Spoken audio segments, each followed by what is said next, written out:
Ça fait au moins 3 semaines depuis qu'on a lancé une nouvelle plateforme de diffusion d'offres d'emploi. Et je comprends maintenant pourquoi la majorité des chercheurs d'emploi peinent à décrocher même un simple entretien d'emploi. Je vous assure, il y a tellement de choses à dire. Si vous êtes chercheur d'emploi, je vous recommande de rester jusqu'à la fin de cette vidéo parce que je vais partager avec vous cette première expérience, donc ce qu'on a constaté et surtout ce que vous devez éviter de faire quand vous vous lancez dans la recherche d'emploi.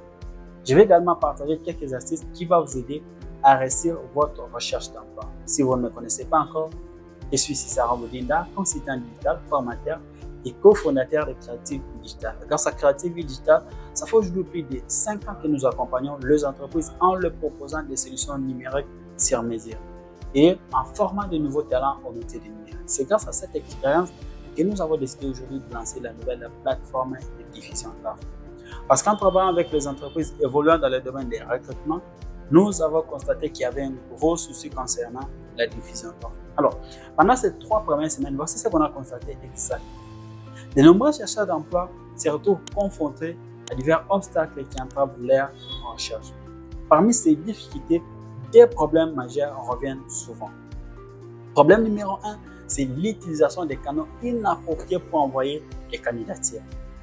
L'une des principales raisons pour lesquelles les chercheurs d'emploi peinent à décrocher les postes de leur rôle et leur tendance à ne pas répondre d'une manière adéquate aux offres d'emploi.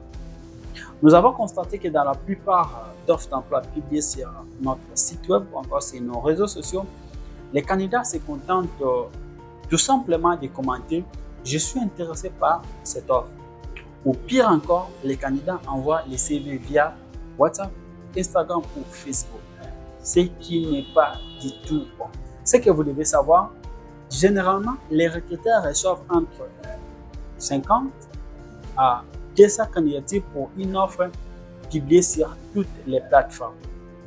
Entre nous, si un recruteur arrive déjà à recevoir 50 candidatures, vous pensez qu'il va encore chercher sur les réseaux, savoir qui a commenté ou qui a envoyé son CV ou la lettre de motivation via WhatsApp, Instagram ou Facebook? Je ne crois pas du tout. Voilà pourquoi envoyer votre candidature via le réseau peut nuire à votre crédibilité et donner l'impression d'un manque d'engagement envers le processus de recrutement. Ce que vous devez plutôt faire, c'est de lire attentivement la publication. C'est dans la publication que vous aurez les instructions pour envoyer votre candidature. Soit vous allez le faire par l'adresse mail de l'entreprise ou via les sites web. En parlant de site web, c'est encore là où il y a un blocage pour la majorité des chercheurs d'emploi. Pour la simple raison que chaque entreprise utilise son propre système de réception des candidatures. Pour certains sites, vous allez tout simplement remplir un formulaire. Donc, vous allez indiquer votre identité complet, le poste que vous cherchez et ajouter votre lettre de motivation et votre CV. Vous pouvez maintenant envoyer votre candidature, c'est tout. Par contre, pour d'autres sites, vous êtes obligé de commencer par créer un compte. C'est par là que vous aurez la possibilité de pouvoir envoyer votre candidature. C'est en fait là où beaucoup sont bloqués. C'est là où on reçoit des dizaines et des dizaines de messages de gens qui sont bloqués, qui n'arrivent pas à envoyer les candidatures. Mais le problème avec vos messages, c'est quoi? Vous n'arrivez pas à nous expliquer exactement où vous êtes bloqué, à quel niveau. Si vous aussi, vous avez des difficultés pour envoyer votre candidature via le site web ou n'importe comment, veuillez laisser un commentaire ou posez-nous votre question. Je prendrai le temps de répondre. Je vais faire encore une autre vidéo pour vous expliquer comment vous devez créer un compte sur n'importe quel site web ou comment remplir un formulaire pour être sûr que votre candidature arrive à sa destination. Voilà, en quelque sorte, le premier constat que nous avons fait pour ces 3 premières semaines de notre site web, donc, qui est l'utilisation des canaux inappropriés pour envoyer les candidatures. Donc, vous devez l'éviter à tout prix pour s'attendre à être appelé pour un entretien d'embauche. Alors, problème numéro 2, c'est le réponse générique.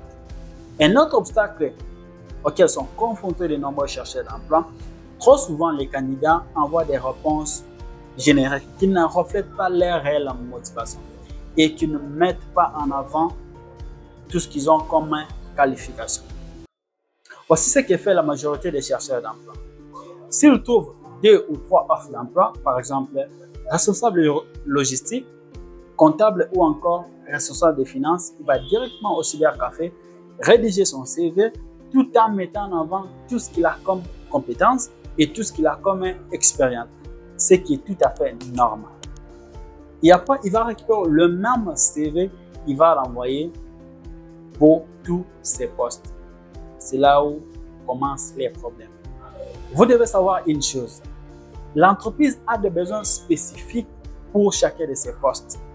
Malheureusement, dans votre CV, vous avez repris tout ce que vous avez comme compétences, tout ce que vous avez comme expérience. Alors que ces expériences professionnelles ne correspondent pas à ce que l'entreprise attend à ces postes-là.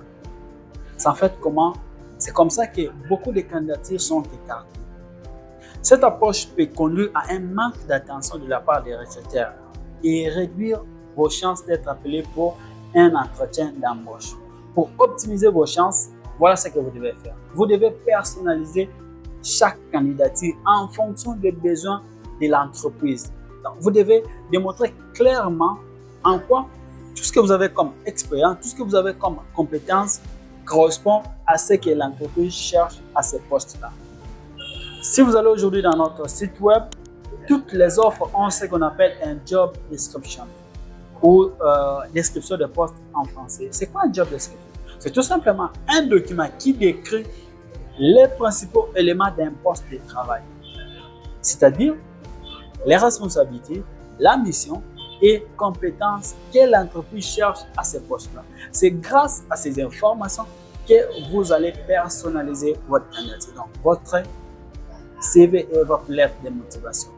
Vous devez commencer par aller dans le site, regarder ce que l'entreprise a besoin à ces postes. Quelles sont les compétences que l'entreprise a besoin? Quelles sont l'expérience que l'entreprise a besoin? Et c'est par là que vous allez revenir rédiger votre CV, tout en regardant dans votre parcours quelles sont les expériences que j'ai qui correspondent à ce que l'entreprise cherche. C'est ce que vous allez mettre en avant. Et c'est comme ça que votre CV va attirer l'attention des recruteurs. Voilà en quelque sorte ce qu'on a constaté pour ces 3 premières semaines de notre plateforme. Donc, évitez d'envoyer votre CV, la lettre de motivation via les réseaux sociaux. Et surtout, évitez des réponses génériques. Cela réduit en fait vos chances d'être appelé pour un entretien d'embauche. Si vous avez des difficultés pour envoyer votre candidature, veuillez poser le problème à l'entreprise. Vous devez le faire clairement via son adresse mail ou encore via ses réseaux sociaux. Si vous avez besoin d'apprendre à bien préparer vos candidatures, abonnez-vous à notre chaîne YouTube et suivez-nous sur l'ensemble de nos réseaux sociaux parce que nous préparons une série de vidéos pour vous aider à mieux préparer vos candidatures. Pourquoi pas vous aider à décrocher l'emploi de vos rêves. Je réponds généralement à toutes les questions. Si vous en avez, veuillez les laisser en commentaire. Sinon, merci d'avoir regardé cette vidéo juste à la fin. À très bientôt pour une nouvelle vidéo. Ciao.